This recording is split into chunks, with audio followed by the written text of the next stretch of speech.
What's up, guys? We got the Spektrum G2 2200 charger here. I'm just gonna run you through it real quick. It's a pretty neat charger, does some pretty cool things. So I'm gonna go ahead and plug it in. And the power switch is on the back. Fans give a little pulse there and the system comes on. See if I can zoom in for you guys a little. So right off the bat, it comes with this main screen here. I do have a Spektrum smart battery I'm going to be showing you guys with it today. The charger will charge any other batteries besides smart.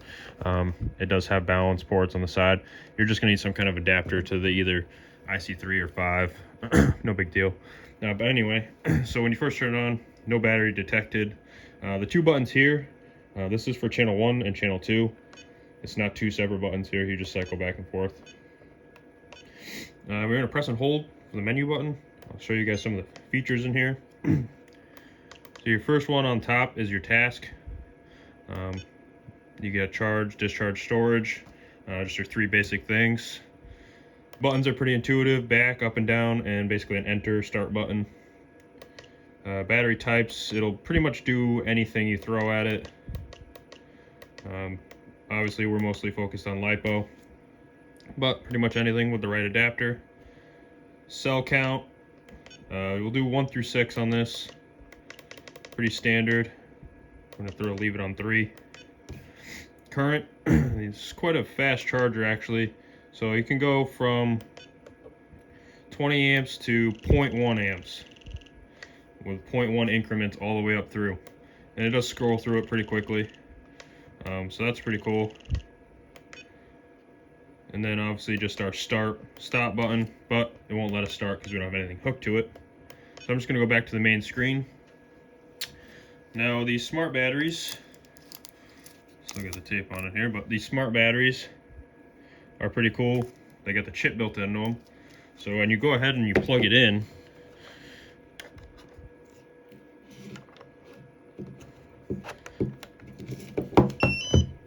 it automatically is detecting it.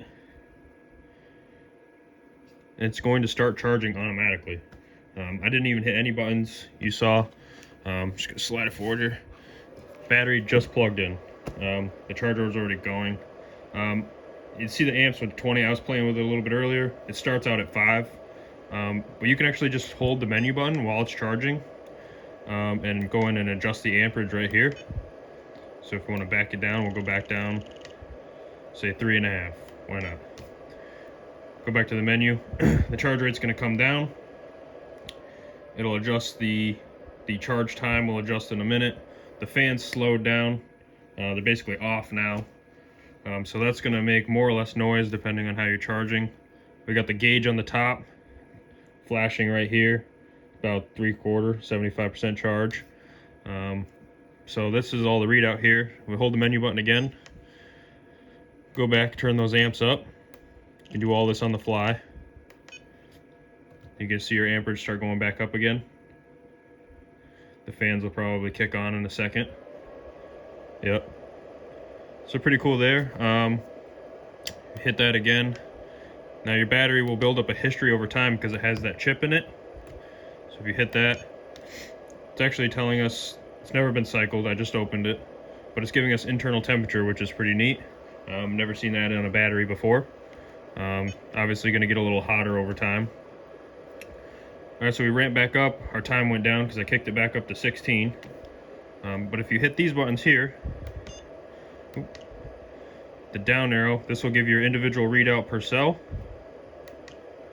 And this is actually the resistance per cell, which is a neat feature. Usually not quite easily accessible like that. Back, give our overall voltage, capacity. This gauge goes up and down and gives us our readout. So fairly easy to use. Basically just give you all the features you want. And really nothing extra that you're not really ever going to play with just to confuse you. But that's channel 1 is charging. There's nothing going on channel 2, but if you had another battery, pop it in, and it'll just start charging. Both sides work the same. So yeah, pretty neat charger. Works quite well. If you just want a charger to plug it in and let it go, that's about as easy as it's going to get. You didn't have to hit any buttons. can do a little bit of programming if you like, but it's fairly intuitive. So that's the new Spektrum G2 S2200 charger.